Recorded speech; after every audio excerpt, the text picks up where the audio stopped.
Welcome back, and now tune into the other side of sports. From your host, Laws in the building. Got my man Aaron. We rocking out. We here. Anytime there's something to talk about, we gonna be here. This time it's JaVale McGee talking about what changed in his life. He was on the Shay podcast with Shannon Sharp. He had this to say. Just behind the scenes was life changing for me too. Of just seeing a real organization work and how a real organization works and how they take care of them players and how the players really run what goes on. It's not just okay. The coach tells you to do something and then you do it. And on my first two teams, with the Wizards and with Denver, that's how it was ran. It was more ran of, okay, you listen to the coach, it's not ran by the players. It doesn't matter what the players really want at all. Golden State, the players had the loudest voices in the gym. If Draymond wanted to do this dinner with the whole team, it was gonna happen. It wasn't a question, nothing like that. If this person wanted to do that, all the way down. So, and the way that organization was set up is they were definitely a players team to where they made sure when we went to the playoffs, they made sure there was a family plane that went, so you can take your family with you. Wow. We were allowed to have like one friend a year to get on the team plane with us. I've never seen that anywhere else and still have it. Right. So just being able to be at Golden State and see a real winning organization and the way it's ran was amazing. And every place I went to after that, I got to take that piece with me and add it to another team. Like, oh, you should do this. That's what they was doing. And they obviously winning at Golden State. Right. You should add this. It definitely brings a camaraderie with the players, this and that. So it's definitely a difference in championship teams and championship organizations than these other organizations that are just playing for the lottery every year. That says a lot. That says a lot. Now, we know that the Washington Wizards is not a championship team. They wouldn't even think to run their organization that way. At the time when JaVale McGee was with the Wizards, though, could they trust the players, young? That jump was out of control, Aaron. But who does that fall on? That definitely falls on the management. And if you treat people like children, they'll act like children. I mean, I think when you give people the autonomy to make good decisions and to trust them, to allow them to make mistakes before you start trying to micromanage and have this plantation mentality that seems to run this city and these teams, more often than not, players are going to embrace that opportunity to be a leader. They're going to embrace the opportunity to make good decisions. And that's just going to kind of trickle down to the rest of the roster and the younger players coming in, including the ones that ended up being out of control. They're coming into this. It wasn't always that reputation here with this team. The thing about this, JaVale McGee is a 3-time NBA champ.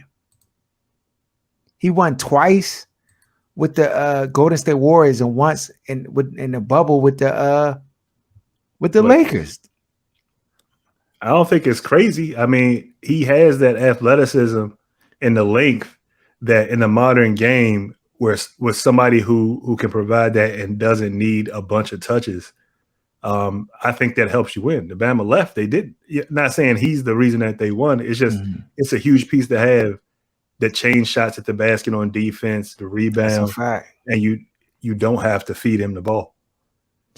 Yeah, I mean, early on, JaVale McGee, of course, he was on Shaqtin' a Fool, you know what I'm saying, trying to dump from the free throw line in the games, just little stuff, times where his coordination would just leave. I mean, I thought he was exceptionally gifted at his height, especially coming in.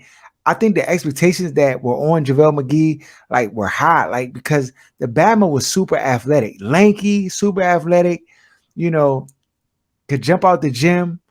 I mean, he was in dunk contest, right? Didn't he win one? Or I know he was in a running with that one where he dunked 2 basketballs and 2 baskets. No, I'm telling you, the dude had, when you talk about natural talent and ability, it was there. So it just, I would say, just from the Washington Wizards standpoint, it just didn't translate. And what you're saying is the biggest. Just not that. Like his personality type, he was never going to be the guy. He wasn't the guy in Golden State. No. We talked specifically about the role that he played there, and he could have played that role and at times did here. The point is, you don't try to make, like when you draft him and then try to make him the guy, that's a failure on management and a failure on coaching. Because that, like, I just never saw him as being the personality type to come in and play, like to be a dominant big man.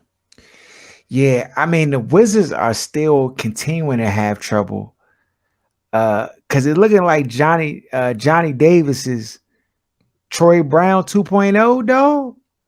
You've been watching him in Summer League? I haven't seen him yet. Dog. He can't shoot. You ain't missing nothing. Bama can't, he don't have it. He don't. We talk about Banchero not having a dog. Banchero out there, John, getting buckets. He better in Summer League. Yeah, that's what I'm saying. That's what I'm saying. But guess who's not getting buckets in Summer League? Johnny Davis. That Bama had 6 points versus the Pelicans, dog. Like he just don't. And I don't know. And I don't know what they're trying to do with his minutes. And people are saying like, "Oh, it's still early. You got to give him time." Dog, no, we don't. No, we don't. Bama's who's supposed to cook, come out there and cook. I don't know what. Then, since we on the Wizards, Denny Avdia, they didn't play him in the Summer League or Kispert, right? They letting him take the Summer League starting. Off. Yeah, he shouldn't be. Kispert should. Denny Avdia, that 6-point average, they saying that they kept him out because they trying to like keep his confidence up, or well, at least if Alabama got to avoid Summer League to get his confidence up, he don't belong in the league. That's what I'm trying to. He shouldn't have been drafted in the first round, and we talked about this when they were trying to build a UN team. We knew what they were doing. It wasn't about basketball. Thank you. Because I was listening to the radio today and hear them talk about Johnny Davis's development and why Denny Avdia, like they decided to just keep him and just told him to get ready for the season because they didn't want to like, you know, have him. They got like, the wrong head coach. They should have hired Sam Cassell. What? Sam Cassell should have been the head coach. First of all, right? Basketball is not about like trying to like coddle Bama's. Dog, back in my day, you had to go get it. It's too many fields. They need a Sam Cassell to come in there and tell everybody, kiss my ass. Like he need to be out there playing. He gonna play this year, period. And management got to go sit on their hands. And then, and prove something. They talking about, they don't need him to like go out there and prove. We need to see some of these young guys develop. Dog, these young guys look trash to me. Yeah, exactly. Because he's not ready. He's not there. So to me, it's just indicative. I mean, JaVale McGee's little interview talking about just the nature. And granted, this is the reality of it is that there's only really one Golden State, maybe 2 teams, 3 teams max in a league that has that type of autonomy or is run that way, right? Can you guess the other 2 teams that's run? The Lakers. I think I'm sure LeBron runs that organization. Yeah. Well, yeah, probably, but I don't know. Yeah, but I don't know if it's the best environment. No, I was thinking San Antonio because of Pop. Like, you know what I'm saying? They got young GM and Brian Wright. I feel like that organization, they just turned it all over, right? And I think that's a stable organization you could come into, and they have like a system in place where I think a lot of autonomy is given to veteran players to kind of pick up the mantle and kind of run things the right way, right? And they got championship pedigree there. So I think San Antonio, and I honestly think Miami probably has some of that too. And it looks like the Celtics are starting to like get some of that, where the players kind of have a voice and to be able to like kind of run things. A part of that is performing. Like from the player standpoint, the players have to perform. Mm-hmm. Now, that's true. I agree with JaVale McGee 100%, but part of that comes from also him being viewed as a bust. When he words it in a way where he said real teams or real organizations, like just because the other organization didn't win, that they're not really in the NBA. You understand what I'm saying? And then when you also word it in a way where you're saying the only place you've seen things is Golden State, then that's not indicative of the league. That's indicative of Golden State. You know what I mean? Yeah. So part of that is him not living up to the expectations and kind of that cognitive dissonance kicking in and having to explain that away. When you go somewhere and you don't have to be the guy, where you like the 7th or 8th most important person on the roster, then all of a sudden the pressure's not there. All we need from you is 5 rebounds and 2 blocks. You give us you get that, the Rudy points. He scored 4 points with 2 dunks, and everybody's ecstatic. Like he scored 40 here. You know what I mean? The expectations are just different. That takes a lot of pressure off of guys who just aren't built to take that kind of pressure on a night-to-night basis. And it's not a lot of guys like that. Agreed. And some of the ones that are built like that, they don't have the talent or just the efficient ability to be able to on a night-to-night basis, even though they don't care and they gunning, to be able to get buckets and be efficient and help the team win. There's a lot of guys that's out there that don't care and just put up shots and not tripping off of what people say, but they be shooting 33% from the field and the team wouldn't be winning while they scoring 25, 30 points. Yeah, I mean, like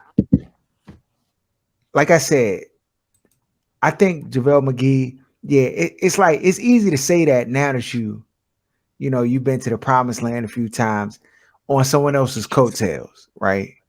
You know what I'm saying? So it's different. But as far as the state of the Wizards, I mean, I've already been concerned with what's going on there, but like hearing Wes Hall on the radio today, I'm saying names because people got to stand accountable for some of this stuff that they're saying about this team. And granted, he's not making the decisions there, but like some of this that bothers me is this quiet optimism that things is just going to be good. You know, they signed Bradley Beal back. He took the check. And then the question is, how was the team going to, supplement talent on this team with Bradley Beal's contract, right? When we know the Wizards have no ability to draft in the right player. So it's not like you can build through the draft properly, or at least it's you not can't like they can build through free agency because nobody wants to come here. Yeah. I mean, I thought honestly the best chance at getting or taking a leap was getting Malcolm Brogdon. And word on the street, or there was reports that Malcolm Brogdon thought he was going to be in Washington, D.C. based on things that was happening. But they chickened out like they always do. And he got traded for next to nothing. So I don't know. I mean, Johnny Davis just looking like a regular smegular Joe Schmo out there. They should have moved that pick. We talked about this. They should have moved that pick. So, and it's the thing, and this bothers me too, to talk about him as a combo guard, and like, now we got what's his name from Denver, the point guard from Denver, the backup guy from Denver, and then they also got D-Line Wright, and then they talking about like maybe, Johnny Davis like stepping in and maybe filling that complimentary role, but time to develop. Dog, the time for development, dog. We not in a rebuild.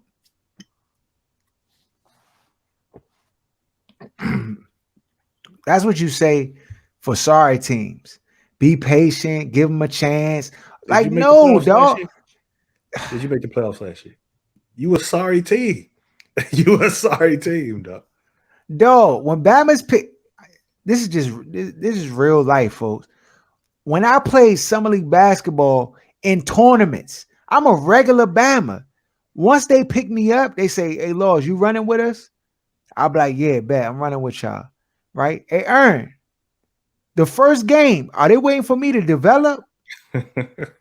Are they waiting for me to like come along? Like, dog, no. The expectation is you come in and you cook. Especially, see, this is the thing. Some people will be like, "Oh, I'm not concerned. Like, don't worry about it. Just give him some time." Dog, he's playing against his peers. It's not like it's LeBron James out there. It's not like, it's the top Bammers in the league. Jason Tatum that's frying them and stuff like that. And it's regular schmegular Bama's that just he was playing against last year. He can't bust a grape against in summer league. Don't win in summer league. You know how it goes. They want to see the draft picks that they draft take the bull by the horns, and basically you got the green light. So I don't know why you can't get more than 6 points. It doesn't. It baffles me, bro. When you give me the green light right now, I'm gonna get more than 6 points, Aaron. Off the torn Achilles and everything.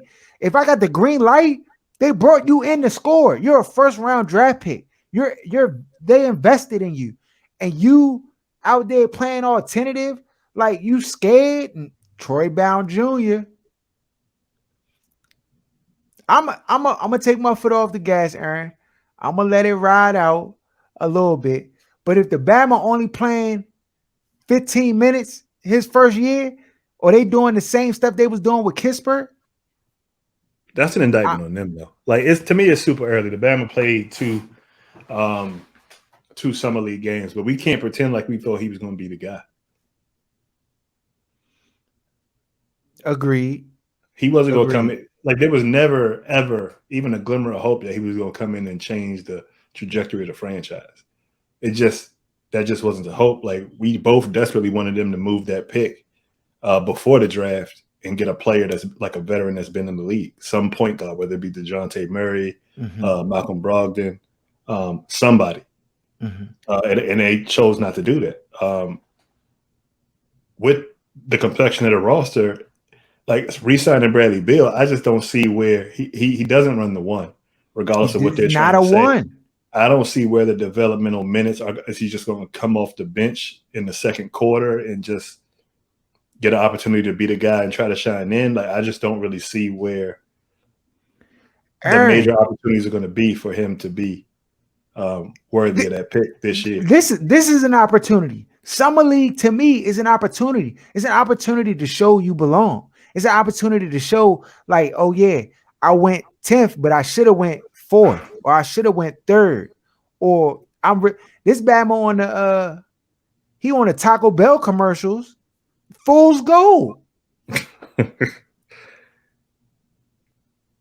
I'm like, you can't go 1 for 9 shooting. Like, the first game, like, that's beyond egregious. If you give me 9 shots, it's no way I'm only making one of them. I don't care if it's all 3-pointers from half court. There's no way you should be able to go 1 for 9 in the summer league.